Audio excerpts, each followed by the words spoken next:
The station hummed with its usual morning sounds. Metal corridors echoed with footsteps. Machines beeped and whirred.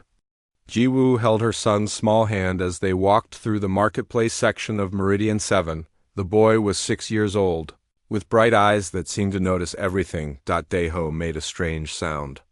It came from deep in his throat, like a rumble and a whistle mixed together. Jiwoo sighed. Her son had been making these odd noises since he learned to talk. The doctors said it was normal. Children sometimes created their own sounds. He would grow out of it. Daeho, please use your normal voice, she said gently. The boy looked up at her and smiled. Then he made the sound again. It was longer this time, with rises and falls like a song. But it hurt the ears somehow. It felt wrong. Everything changed when they turned the corner. A Velcrath stood in the center of the corridor. The creature was massive, nearly 3 meters tall. Its scales shimmered between blue and silver. 4 arms hung at its sides. Its head was long and elegant, with eyes that burned like small suns. Everyone called them dragons, though they hated that name. The Velcrath were the oldest spacefaring race anyone knew. They were powerful. They were dangerous. And they did not like humans very much. Jiwoo pulled Daeho closer. Her heart hammered. What was a Velcrath doing here? They rarely visited human stations. Daeho made his sound again. But this time it was different. It had structure. It had meaning. The noise flowed from his mouth like water. Complex and beautiful and utterly alien, the Velcrath's head snapped toward them. Its burning eyes locked onto the small boy. The creature went perfectly still. Around them, other people stopped to stare. Everyone knew that when a Velcrath went still, something important was happening. The massive alien took 1 step forward. Then another. It moved slowly, like it was approaching something precious and terrifying at the same time. Jiwoo wanted to run. She wanted to grab her son and disappear. But her feet would not move. The Velcrath lowered itself, bringing its great head level with Daeho. The boy showed no fear. He tilted his head and made another sound. This one was gentler, almost questioning. The Velcrath's mouth opened. A voice came out that sounded like rocks grinding together, like wind through caverns, like nothing human ears were meant to hear. But within that sound were words. Complex words in a language no human had ever translated. Daeho responded. His small voice made sounds that should not come from a human throat. Sounds that required vocal cords humans did not have. Sounds that resonated in frequencies that made Jiwoo's teeth ache. They spoke for 30 seconds. The corridor was silent except for their conversation. When they finished, the Velcrath stood to its full height. It looked at Jiwoo with those burning eyes. The child speaks the old tongue, it said in perfect standard. Its voice shook. I request private audience. Now, this is not negotiable. 2 hours later, Jiwoo sat in a secure meeting room with her husband Taesung. Daeho was inside with the Velcrath. They could see through the glass but could not hear. Haijin, their friend and the station's medical officer, stood with them. Her face was pale. This is impossible, Haijin whispered. Children do not speak Velcrath. Nobody speaks Velcrath. We have been trying to learn their language for 200 years.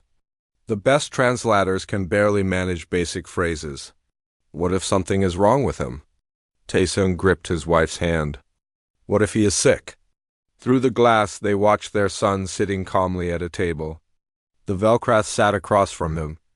They appeared to be having a normal conversation. Though the sounds coming from Daeho's mouth were anything but normal, the door opened. The Velcrath emerged. It looked at the 3 adults. Your son is healthy, it said. Too healthy, perhaps. He speaks my language with the fluency of a hatchling who learned it from birth. He understands nuances that take our people decades to master. He should not be able to make these sounds.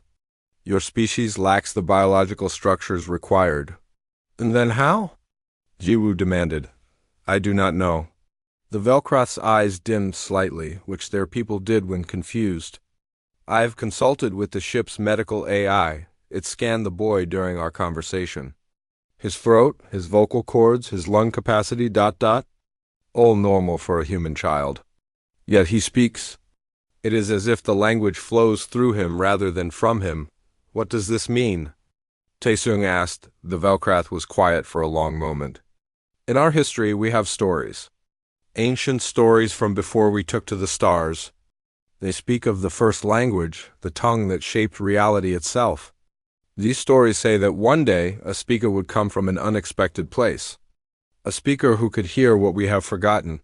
That is just mythology, Hyjin said. Perhaps. The Velcrath looked back at the room where Daeho sat, now drawing pictures with crayons. But mythology comes from somewhere. Your son spoke to me of things I have never told anyone. He described the color of the sky on my hatching world. He knew the name of my ancestor mother, a name recorded only in sealed family archives. He should not know these things. Wu felt cold. What should we do? Protect him. The Velcrath's voice was hard. Word of this will spread. There are those who would dissect the impossible to understand it. There are those who would use him as a weapon. There are those who would kill him simply because he should not exist. The galaxy is not kind to miracles. Are you threatening us? Taesung stepped forward, though the Velcrath could crush him without effort. No, I am warning you. I am also offering protection. The Velcrath Council will be interested in your son. We will send observers. We will send guardians. In exchange, we will ensure his safety, and if we refuse? Jiwoo asked. Then you are on your own. And the word is already spreading. I was not subtle in my reaction earlier. By now, every intelligence service in this sector knows that something unusual happened on this station. The Velcrath moved toward the exit. At the door, it paused. The child asked me something before we finished. He asked why I seemed sad. I told him that my people have forgotten much of who we were. We have lost the songs that made us great. He said that perhaps he could help us remember. The creature's eyes brightened again. Your son is not what you think he is. But I do not believe he is dangerous. I believe he is necessary. The universe does not make mistakes of this magnitude. Then it left. Jiwoo rushed into the room and pulled Daeho into her arms. The boy hugged her back. Why is everyone upset? He asked in his normal voice. The dragon was nice. He told me about his home. He said the clouds there are purple and smell like rain. He said his mother taught him to fly when he was 3 summers old. How do you know these things, baby? Jiwoo whispered. Daeho looked confused. He told me in the proper words. The words that feel right. Eongo, why does everyone else use the wrong words? The sounds you make are pretty, but they are flat. They do not have the deep parts. The parts you feel in your chest? Taesung knelt beside them. Daeho, can you speak to other people the way you spoke to the dragon? The boy shook his head. Only to them. Only to the old ones. The ones who remember the deep sounds even if they forgot how to use them. I tried to tell you before, but you did not understand. That night after Daeho fell asleep, Jiwoo and Taesung sat in their small quarters. Neither spoke for a long time. Finally, Taesung broke the silence. Our son can do something impossible. Yes, it will change his life. It will change our lives. Yes, I am afraid. Uwu took his hand. Me too, but did you see his face? When he was talking to the Velcrath. He was happy. He was understood. Maybe for the first time in his life, someone heard what he was really saying. How can we take that away from him? We cannot.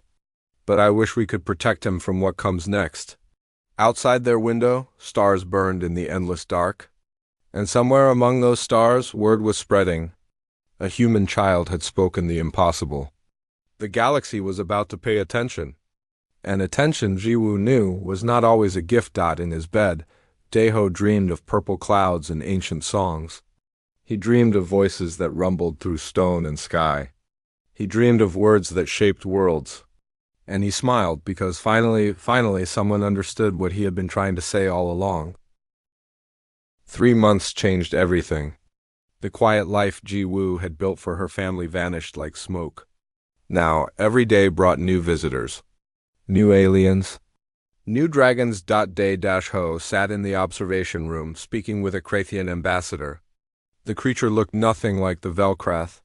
Its scales were red and gold. It had 6 legs instead of 4 arms. Its head was wide and flat, with eyes on the sides. Yet when it spoke, the sounds were similar, deep, layered, impossible for human mouths.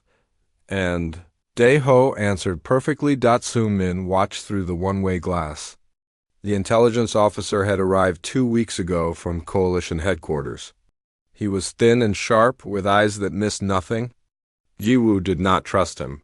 Fascinating, Sung-min murmured.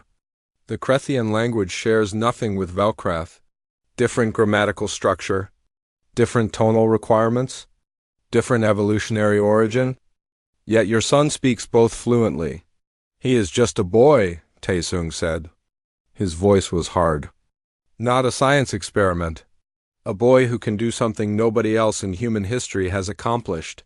Sung-min turned to face them. Do you understand what this means? If we could replicate this ability, we could finally communicate with species that have refused all contact. We could unlock knowledge that has been hidden for millennia. Your son is not just special. He is strategically valuable. No. Wu stepped between Sung-min and the glass. He is our son. Not a tool for the Coalition to use. Before Sung-min could respond, the door opened. A young Velcrath entered. She was smaller than the first one, barely 2 meters tall. Her scales were lighter, almost silver. She moved with quick grace. I am Biora, she said. Her standard was slightly accented. I have been sent as guardian and teacher to the speaker child. We did not ask for a guardian, Taesung said. No, but you need one. More will come. Not all with good intentions. The Ura looked through the glass at Daeho. The boy has awakened something. Old memories. Old hopes. Old fears. My people are divided on what he represents. What do you think he represents? Jiwoo asked. The Ura was quiet for a moment. A chance. Or a warning. I have not decided yet. In the observation room, Daeho finished his conversation with the Krethian. The ambassador bowed low, which was unusual for their species. Then it left, moving quickly, almost urgently. Daeho saw Bora through the glass and waved. His face lit up. When she entered the room, he made the deep sounds of the old tongue. Bora responded, and they spoke for several minutes. Jiwoo watched her son's face. He looked more animated than she had seen him in months. More alive. When Beor emerged, she seemed shaken. He speaks like a hatchling who never forgot. Better than I do. Better than most adults of my kind. It should not be possible. Everyone keeps saying that, Jiwoo said. But nobody can explain how he does it. Perhaps because we are asking the wrong question. Dora sat down gracefully. We ask how a human can speak our language. But what if the question is why the language responds to a human? I do not understand, Taesung said. The old tongue is not just communication. It is older than that. It is ... struggled to find words in standard. It is the first sound. The sound before words. Before species. Before planets split apart. My ancestors believed that the old tongue existed before any race spoke it. They simply discovered it like discovering fire or water. Sung-min leaned forward. Are you saying there is some universal language? That is scientifically impossible. Many impossible things have happened in the last 3 months. The Ora looked at him steadily. Your son does not learn our languages. He already knows them. Somewhere in his mind, in his human mind, he carries something that should only exist in ancient memory. This is why the council sent me. To understand how. To protect him while we understand. Over the next weeks, more dragon-like species came. The Vrothian, the Kelser, the Moraxi. Each spoke completely different languages. Each evolved on worlds thousands of light years apart, with no contact between them. Yet Daeho spoke to all of them. Not just spoke, understood, connected. The station administrator Junho called an emergency meeting. Jiwoo and Taesung sat in his office while he paced. This is becoming a problem, Junho said. We have had more alien diplomatic visits in 3 months than in the last 5 years. Station resources are strained. And the questions, he rubbed his face. Everyone wants to know how a human child can do this. Some think he is an alien spy. Some think he is a weapon. Some think he is proof of a conspiracy. He is a 6-year-old boy, Jiwoo said, exhausted. A 6-year-old boy who has attracted the attention of a dozen major civilizations. The Coalition wants him studied. The Velkrath want him protected. The Krethian have requested formal diplomatic ties through him as translator. This is spiraling beyond our control. What do you suggest? Taesung asked quietly. Take him somewhere safe. Somewhere quiet? Before this becomes a crisis. But it was already too late. That night, Jiwoo found Daeho on the observation deck. He stood at the window, looking out at the stars. Beora stood beside him. They were not speaking, just standing together in comfortable silence. Daeho, Jiwoo called softly. Her son turned. Iyama, Beora was telling me about the stars. She says each one has a story in the old tongue. She says if you listen carefully, you can hear them singing. Can you hear them? Daeho tilted his head. Sometimes. Mostly I hear the people. The old ones. They all sound different, but underneath they sound the same. Like they are all singing the same song but forgot different parts. Does that make sense? No, Jiwoo admitted. But tell me more. Beora says her people used to sing to make things. Not just songs, but real things. Buildings and ships and even stars. But they forgot how. The words are still there, but they do not remember what they mean. Daeho looked up at his mother with serious eyes. I think I can help them remember. Is that okay? Jiwoo's heart ached. Her little boy wanted to help ancient alien civilizations remember their lost knowledge. How could she explain the danger? How could she tell him that gifts like his made people afraid? Beora spoke quietly. The child asked good questions. Questions my people stopped asking long ago. Perhaps that is why he can speak the old tongue. Because he still has the curiosity we lost. Or perhaps, Seungmin's voice came from behind them, he has something in his genetics that we have not discovered yet. They turned. The intelligence officer stood in the doorway with 2 soldiers and a medical team. What is this? Taesung moved to stand with his family. Orders from Coalition Command. They want a full medical workup. Genetic analysis. Brain scans. We need to understand what makes this possible. No, Jiwoo pulled Daeho behind her. We already did medical tests. He is completely normal. Then the tests were incomplete. We need deeper analysis. This is not a request. Beora stepped forward. Her smaller frame suddenly seemed much larger. The Velkrath Council has granted this child protection. If you attempt to take him by force, it will be considered an act of aggression. Your coalition will not risk war over one test. Seungmin and Beora stared at each other. The tension stretched like a wire about to snap. Finally, Seungmin stepped back. This is not over. The coalition has a right to understand threats to our security. He is not a threat, Taesung said. He is a child. A child who can communicate with species that have destroyed human colonies for less than an insult. A child who knows things he should not know. A child who might be the key to technologies we cannot imagine. Seungmin's voice was cold. That makes him the most dangerous thing in this sector, whether you want to admit it or not. After they left, Daeho tugged on his mother's sleeve. Iyama, why is everyone afraid of me? Jiwoo knelt and hugged him tight. They are not afraid of you, baby. They are afraid of what they do not understand. But I just want to help. The old ones are sad. They lost something important, and they do not know how to find it. I can hear what they lost. In the deep sounds. The sounds underneath the sounds. If I could just show them. I know. Wu kissed his forehead. I know, baby. That night after Daeho fell asleep, Ba-Or spoke with Wu and Taesung. The council has sent a message. They want to take Daeho to our home world. To study him, yes, but also to protect him. And to learn from him, absolutely not, Taesung said. Then you must leave this station. Soon others are coming. Others who will not ask nicely. The Aura's eyes glowed softly in the dark. Your son is not just speaking old languages. He is waking old things. Things that have slept for millions of years. Things that will change the galaxy whether we are ready or not. What things? Jiwoo whispered. I do not know. But I know this. Your son said something to me today. He said they are not dragons. They are the first children. And they have been waiting for someone to remember. He said this in the deepest form of the old tongue. The form that shapes reality. Be-ora looked at them with ancient eyes and a young face. I do not know what he meant. But I felt the truth of it in my bones.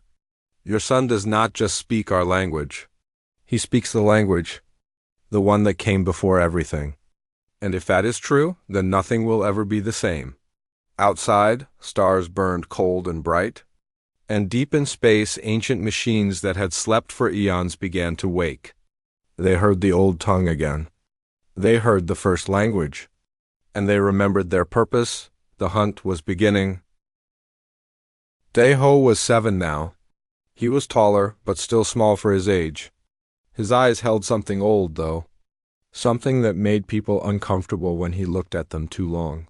The transport ship hummed around them. Jiwoo had agreed to leave Meridian 7, but not to go to the Velcraft homeworld. Instead, they traveled to a research station in neutral space. The Ra came with them, and surprisingly, so did So-min. The intelligence officer had become less hostile over the year. Now he seemed more curious than threatening. Daeho spent most of his time in the ship's meditation chamber. Ra taught him techniques to control his ability, to focus it, to understand it. Today, Jiwoo watched through the window as her son sat perfectly still, making sounds that seemed to vibrate through the hull itself. He is learning the subsonic range, Ra explained. The sounds below normal hearing. It is the deepest form of the old tongue, the form that touches reality itself. I do not like this, Taesung said. He is too young to carry such weight. He carries it already. I merely teach him to carry it safely. Inside the chamber, Daeho opened his eyes. He looked directly at his mother and smiled. Then he made a sound. Just one note. Long and low. The air around him shimmered. For a moment, Jiwoo saw something else. Not her son, but a pattern of light and sound. A formula made of music. Then it was gone, and Daeho was just a boy again. What was that? Seungmin's voice was sharp. That, Bora said slowly, was the old tongue affecting reality. For just a moment, the child showed us what he truly is. Not just a speaker, a shaper. They arrived at the research station 3 days later. It was small, staffed by only 20 people. Perfect for hiding? Or so they thought. Elder Vorath arrived 1 week later. The ancient Velcrath was massive, nearly 4 meters tall. His scales were dark blue, almost black, with silver running through them like rivers. His eyes were dim but sharp. He moved slowly as if each step carried the weight of centuries. Daeho was not afraid. He walked right up to the elder and spoke in the old tongue. The conversation lasted an hour. Everyone else could only watch as boy and ancient creature communicated in sounds that made the walls vibrate. When they finished, Elder Vorath sat heavily. The child knows what we have forgotten. He speaks the true language, the language that shaped the first stars and gave birth to consciousness itself. How is that possible? Seungmin demanded. Because humanity evolved in the ruins. Vorath's voice was like distant thunder. Millions of years ago, the Urvelk spread across this galaxy. They built wonders. They sang reality into new forms. Then they vanished. But their ruins remained. Their technology, their buildings, their language encoded into the very fabric of space, Earth? Jiwoo whispered. Your solar system sits in the heart of an ancient Urvelk construction zone. For millions of years, your ancestors lived among the ruins without knowing it. Your brains evolved to solve puzzles, to recognize patterns, to learn languages quickly. This was not random. This was your species being shaped by proximity to our ancestors' work. You are saying humanity was created by accident? Taesung sounded angry. Not created, influenced, guided, but yes, by accident. The Yorvalk never meant for a new species to rise from their ruins. But you did. And now, after all this time, one of you has reached the threshold. One of you has unlocked what the ruins have been teaching your species all along. Daeho spoke in standard, his child's voice strange after the deep sounds. I am not special, am I? I am just first. Voroth looked at him with something like sadness. Yes, child. You are first, but not last. In time, more humans will speak as you do. Your species will inherit what we lost. You will become the new shapers, the new singers, the new children of the first language. Then why do you look sad? Daeho asked. Because the last children did not end well. The Yorvalk grew too powerful. They began to reshape reality itself. They forgot that some things should not be changed. They created wonders, yes, but they also created horrors. And in the end, they created their own destruction. Silence filled the room. Finally, Jiwoo spoke. What destroyed them? The silence? The countermeasure. The failsafe. Voroth stood slowly. When the Yorvalk became too dangerous, the galaxy itself fought back. Or perhaps another ancient race. We do not know. But machines were created. Machines designed to hunt the old tongue, to destroy anyone who spoke it, to ensure the Yorvalk could never threaten reality again. And these machines? They sleep. They have slept for millions of years. Because the old tongue has been silent for millions of years. No one has spoken it truly since the Yorvalk vanished. Daeho understood before anyone else.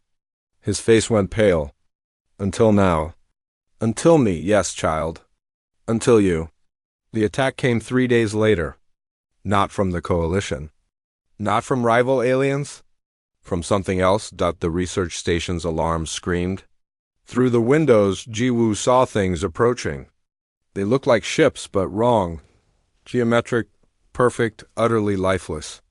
They moved in patterns that hurt to watch. Devourers, Voroth said. His voice held real fear. They have awakened. What do they want? Seungmin was already at the weapons console. They want the old tongue silenced. They want anyone who speaks it dead. But Orab grabbed Daeho and ran. Jiwoo and Taesung followed. Voroth moved surprisingly fast for his size. They reached the escape pods as the first devourer breached the hull. It was not alive. It was clear the moment Jiwoo saw it. The thing moved with terrible precision. It was shaped like a spider, but made of metal that seemed to drink light.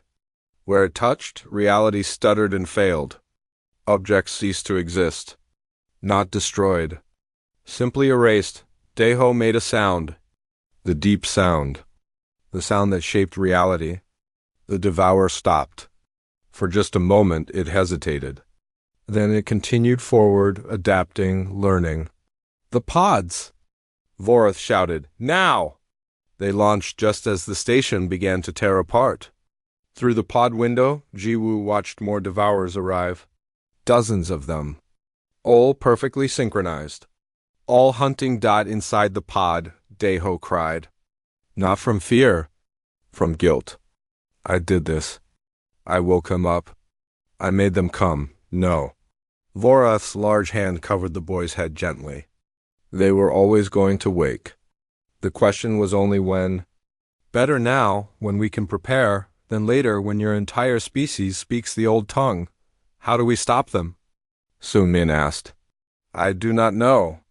They were created to be unstoppable, to hunt the old tongue across the entire galaxy, to ensure no one ever threatened reality again. The Ura spoke quietly. There are stories, old stories. They say the devourers were not just hunters. They were also listeners. They were created to distinguish between speaking and shaping, between those who used the old tongue for communication and those who used it for domination. What is the difference? Jiwoo asked, intent, purpose, heart. The Ura looked at Daeho. The Yorvelk used the old tongue to control, to reshape the galaxy in their image. But you, small one, why do you speak it? Deho wiped his eyes. To understand, to help, to remember what was lost. Then perhaps, Ora said, the Devourers will listen. Perhaps they will understand that you are not what they were created to stop. And if they do not? Taesung held his son close. Then we fight, and we pray, and we hope that humanity's gift for survival is greater than the Devourers' programming. They fled to a Velkrath military station. Vorath called an emergency council. Within hours, the station filled with Velkrath warriors and human diplomats. The news had spread fast. The Devourers were active.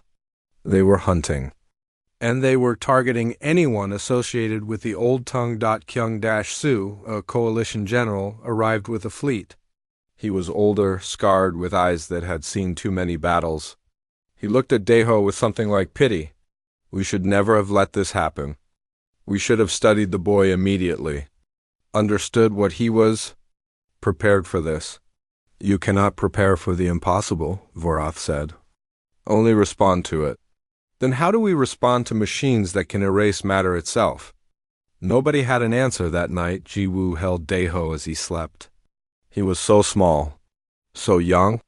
How could the fate of the galaxy rest on such small shoulders? Biora sat with them. There's one possibility, one chance. The Devourers were created to stop the Old Tongue from being used as a weapon. But what if we could show them that the Old Tongue could be something else? Something beautiful? Something that heals instead of destroys? How? Jiwoo whispered. Let Deho speak to them. Let him show them what human curiosity looks like, what human compassion sounds like in the first language. The Devourers were made to protect the galaxy. Perhaps they can be reminded of that purpose. You want to use my son as bait. No, I want to give your son a chance to be what he was always meant to be. Not a weapon, not a tool, but a bridge, a translator between old and new, between power and wisdom. Ji-Woo looked at her sleeping son. 7 years old, already changing the galaxy, already carrying impossible weight. She wanted to protect him, to hide him, to give him a normal childhood, but normal was gone. It had been gone since the day he first spoke to dragons, since the day the Old Tongue recognized him as one of its speakers, since the day humanity's destiny changed forever. I will ask him when he wakes, Jiwoo said. But the choice is his. I will not force him into this. Bo-Or nodded. That is good, because in the end, that is what separates you from the Yorvelk. They never asked. Deho was 10 now. 3 years had passed since the first Devourer attack. 3 years of running, of hiding, of watching the galaxy tear itself apart. The Devourers did not stop. They hunted systematically, destroying world after world where dragonkind lived. The Velkrath, the Krethian, the Moraxi. Any species descended from the ancient Yorvelk became targets. Billions died. Entire civilizations evacuated their homeworlds, fleeing to the edges of known space, and it was all because Deho had spoken the Old Tongue. He knew this, everyone knew this. Nobody said it out loud, but the truth hung in the air like smoke. The boy who could speak to dragons had awakened the machines that hunted dragons. The boy who wanted to help had triggered extinction. Ji-Woo watched her son grow quieter each day. He barely spoke anymore, not even in standard. He would sit for hours staring at nothing, his hands clenched tight. The guilt was eating him alive. You have to talk to someone, she said one morning. Deho shook his head. Words do not help. I spoke and the galaxy burned. Now silence is better. That is not true. Yes, it is. His voice was flat, dead. Elder Vorath was right. The Old Tongue should have stayed forgotten. I should never have spoken it. But Ora, who had stayed with them through everything, knelt beside him. The Devourers would have awakened eventually. As more humans reached the threshold, as more began to speak the Old Tongue, the machines would have heard. You were just first. You were just the spark, but the fire was already waiting. Then I should stop speaking. Forever. And let billions more die? The only way to stop the devourers is to understand them, to communicate with them. And you are the only one who can do that. I tried. Deho's voice cracked. I tried to speak to them. They do not listen. They only destroy. It was true. They had attempted contact 17 times. Each time, Deho spoke to the devourers in the old tongue. Each time, the machine simply analyzed his voice and adapted their hunting patterns. They were learning. Getting better at finding speakers. Getting faster at killing. Young Jay, Deho's human friend from the refugee fleet, sat down with them. He was older than Deho by 2 years, but smaller. His family had lost everything when the devourers destroyed their colony station. My dad says you are not to blame, young Jay said. He says the people who made the devourers are to blame. The people who made them so they could not stop, so they could not think, so they could only kill. Your father is kind. But wrong. I woke them up. You also saved millions. The Velcraths shared their evacuation plans because of you. Species that hated each other are working together because of you. You gave us warning. Without you, the devourers would have come later when nobody was ready. When nobody could run, Deho looked at his friend. Do you really believe that? Yeah, I do. And I think you can stop them. I think that is why you can speak their language. Not to wake them up, but to make them sleep again? That conversation changed something in Deho. He began to practice again, but differently this time. Instead of trying to speak to the devourers directly, he studied their patterns, their movements, their hunting methods. He listened to recordings of their sounds, the mechanical screeches they made as they tore through ships. There is something underneath, he said one day. Under their hunting sounds, a different sound, older, sadder. Hay-1, a Velcrath war mistress, leaned forward. She commanded the defensive fleets protecting the refugee worlds. She was practical, brutal when needed, but she listened when Deho spoke. What kind of sound? She asked. A question. They keep asking the same question over and over, but I cannot understand what they are asking. Perhaps, Bo-Ra suggested, they are asking permission. Permission for what? To stop, to rest, to end their purpose. The Ora's eyes glowed softly. What if the devourers are prisoners too? What if they have been hunting for millions of years, unable to stop, unable to rest, because their programming will not let them? What if they want to stop, but cannot?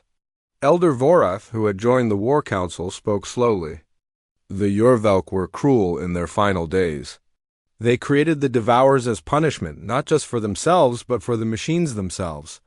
An eternal hunt with no end, no victory. Just endless killing until nothing remained to kill. Then how do we give them permission to stop? Iwu asked. We speak their true name. The name given to them when they were created, the name that releases them from their purpose. Vorath looked at Deho, and only someone who speaks the deepest form of the old tongue could possibly pronounce it. Do you know their name? No, it was lost with the Yorvelk. But the devourers know it. It is written into their core programming. If Deho can reach deep enough, if he can touch that core, he might hear it. And if he can speak it back to them, they might finally be able to rest. Taesung stood abruptly. Absolutely not. You are not sending my son into a devourer to read its programming. That is suicide. It is the only way, Hay-1 said. We are losing. Every day, more worlds fall. Every day, the devourers adapt and grow stronger. Soon they will find the refugee worlds. Then there will be nowhere left to run. There has to be another way. But there was not. Everyone in the room knew it. The only question was whether they would sacrifice one child to save trillions. Deho spoke quietly. I will do it. No, Viwu said immediately. Iyama, I have to. This is my fault. I have to fix it. You are 10 years old. You should be playing, learning, being a child. Not saving the galaxy, but I am not just a child anymore, am I? Deho looked at her with eyes too old for his face. I stopped being just a child the day I first spoke the old tongue. I do not regret it, Iyama. Speaking to Bo-Ra, to Elder Vorath, to all of them, it showed me something beautiful, something worth protecting. If I can save that, even if it costs everything, then it is worth it. Wu pulled him close. She was crying. You are my baby. You are my whole world. And the galaxy is full of other mothers, other children, other people who want to protect what they love. Daeho hugged her back. Young-jae says humans are good at impossible things. He says we are stubborn, that we do not give up. So I'm going to be human, Iyama. I'm going to be stubborn. And I'm going to do the impossible thing. They made their plan. It was simple and terrible. They would lure a devourer to an isolated location. Daeho would be bait, speaking the old tongue to draw it close. Then, when it came to destroy him, he would try to reach its core, to hear its true name. To speak it back and release it from its eternal hunt. If it worked, one devourer would stop. And perhaps, if they were lucky, it would share the name with the others. Perhaps all of them would stop. If it did not work, Daeho would die. And the hunt would continue. The night before the attempt, Jiwoo could not sleep. She found Taesung sitting in the observation deck, staring at the stars. I should have protected him better, he said. I should have taught him to hide his gift, to be quiet, to be safe. He would never have been safe. The moment he spoke the old tongue, his fate was written. We could only walk beside him while he walked it. Is that supposed to be comforting? No, it is supposed to be true. Daeho found them there. He climbed into his father's lap, even though he was getting too big for it. They sat together, three people looking at infinity, knowing that tomorrow everything might end. I am scared, Daeho admitted. Good, Taesung said. Fear means you are still human, still my son. Will you be proud of me? Even if I fail? We are proud of you already, every day. Every moment, not because of what you can do, but because of who you are. Our brave, kind, impossible boy. The next day they traveled to a dead system, no planets, no life, just rocks and dust and darkness. Perfect for what they needed to do. Daeho stood alone on a small asteroid. His suit kept him alive in the vacuum. His voice transmitter would carry the old tongue through space. Bera and Elder Vorith were nearby in ships, ready to extract him if things went wrong. His parents watched from the command ship. Jiwoo held Taesung's hand so tight her fingers hurt. Daeho began to speak. The old tongue flowed from him, deeper and richer than ever before. He was not just calling the devourer, he was singing to it, telling it stories of home and peace and rest, promising it that the hunt could end, that forgiveness was possible, that even machines could be free. The devourer came. It materialized like a wound in space, all geometric angles and impossible movements. It approached slowly, analyzing, learning, preparing to erase the speaker from existence. Daeho did not run. He kept singing. And as the devourer came close, he reached out with his mind, with his understanding of the old tongue, and he touched its core. What he found there made him weep. Millions of years of loneliness, of hunting without purpose, of killing without joy, of wanting to stop but being unable to because the programming would not allow it. The devourers were not evil, they were tragic. They were prisoners in their own bodies, forced to hunt forever, unable to rest, unable to die, unable to be anything except what they were made to be. And buried deep in that core, written in the first language, was a name, the name given to them at their creation. The name that meant guardian who cannot sleep. The name that, when spoken, would release them from their eternal duty. Daeho spoke it. He spoke it in the deepest form of the old tongue, with all the compassion and understanding and stubborn human hope he possessed. 5 years later, everything was different. Daeho was 15 now, taller, quieter in some ways, but stronger too. His voice carried harmonics that had not been there before. When he spoke, even in standard, people could hear echoes of the old tongue underneath. It made some people uncomfortable. It made others feel safe. He stood in a classroom that did not look like any classroom in human history. Half the students were human children. Half were young Velkrath, Krithian, Moraxi. They sat together, learning together, speaking together in the language that connected them all. So he was one of the students. She was 8 years old, small and fierce, with a voice that could shake windows when she spoke the deep sounds. She was the second human to naturally develop the ability to speak the old tongue. After Deho freed the devourers, more humans began to reach the threshold. Dozens now, maybe soon hundreds. The old tongue is not just words, Deho told his students. He spoke in standards so everyone could understand. It is intention, it is connection. It is the sound that says, I see you, I hear you. You matter. A young Velcrath named Tayrin raised his hand. But teacher, my father says humans should not speak the old tongue. He says it is dangerous. That your people are too young to understand its power? Your father is right to be careful, Deho said. Power without wisdom is dangerous. But wisdom without power cannot protect what matters. That is why we learn both. Why we practice not just speaking, but listening. Not just shaping, but understanding, so he spoke up. Can we practice the Devourer song again? I almost got it right yesterday. Not today. Today we practice something harder. We practice being silent, the students groaned. Being silent was the hardest lesson. When you could speak the language that shaped reality, when words could move objects and change the air itself, staying quiet felt like holding your breath forever. Why? Asked the Krethian student. Because, Deho said gently, the most important part of speaking is knowing when not to. The Irvelk forgot this. They spoke constantly, shaping everything until they forgot what it meant to simply exist. We will not make that mistake. After class, Deho walked through the academy grounds. The building sat on a moon at the edge of Velcrath space, built specifically for this purpose. To train the new speakers, to ensure that humanity's gift did not become humanity's curse. Laura found him at the observation deck. She was older now too, but Velcrath aged slowly. She looked almost the same as she had 9 years ago when she first became his guardian. Now she was his colleague, his friend, his partner in building something new. The council wants to see you, she said. What about? A proposal from Wu Jin. He wants to establish formal diplomatic ties between humans and all dragonkind. With you as the primary translator, I am a teacher now, not a diplomat. You are both. You are also a symbol. The human who saved the galaxy, the boy who spoke to machines and taught them mercy. Whether you like it or not, Deho, you are important.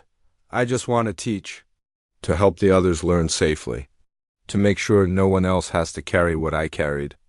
Though Ora touched his shoulder gently, you are doing that. But you are also doing more. You showed the galaxy that humans are not just another species. You showed us that humanity is necessary.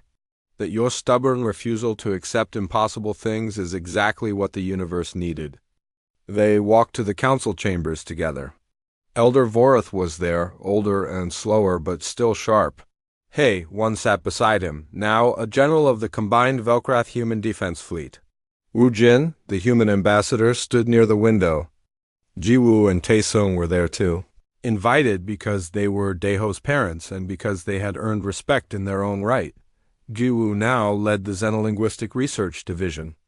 Taesung designed the habitats that allowed humans and dragonkind to live together comfortably. Deho, Vorath said, his voice was warm. We have a proposition. The galaxy is changing. More humans speak the old tongue every year. More dragonkind remember what we forgot. We need a structure, a system. A way to ensure this power is used wisely. What kind of system? Deho asked. Wu Jin stepped forward. An alliance, formal, binding, humans and dragonkind working together, learning together, protecting each other. We would call it the New Speakers Union, and we want you to be its first director. I am 15, and you have done more in 15 years than most do in a lifetime. You freed the Devourers. You stopped a galaxy-wide extinction. You built the Academy. You taught the first generation of speakers how to use their gifts safely. Who better to lead? Deho looked at his parents. Jiwu smiled encouragement. Taesung nodded. They trusted him to make his own choice. I will do it, Deho said. But on one condition. This union is not just about humans and dragonkind. It is about everyone, every species, every voice. We speak the old tongue, yes, but others have gifts too. Other ways of connecting, other ways of understanding. If we build something new, we build it for everyone. Vorath's eyes glowed bright. spoken like a true inheritor of the Yorvelk, but better, because you remember what they forgot. That connection is more important than power. That listening is more important than speaking. That we are all, in the end, just children trying to understand our place in the universe. The agreement was made. The New Speakers Union was established. Word spread quickly. Within months, other species asked to join, not just dragonkind, others who wanted to learn, who wanted to understand, who wanted to be part of something bigger than themselves. So he became Deho's assistant.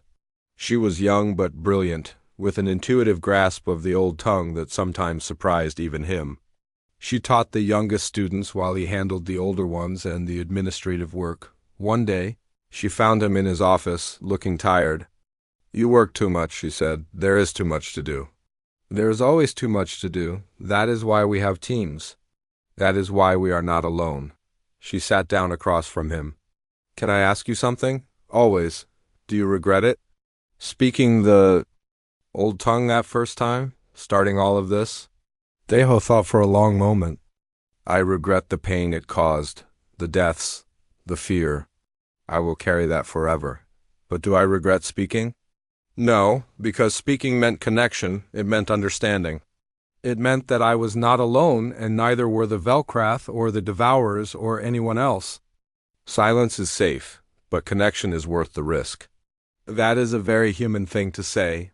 Good, because being human is my favorite thing to be. Years passed, the academy grew. More students came, more teachers joined. The New Speakers Union expanded.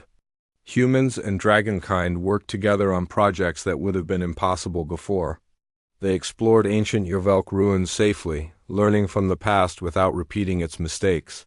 They developed new technologies based on the old tongue, but controlled, limited, ethical.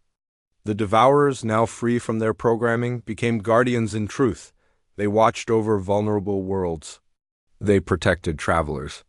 They even began to communicate, not in the old tongue, but in a new language they developed themselves.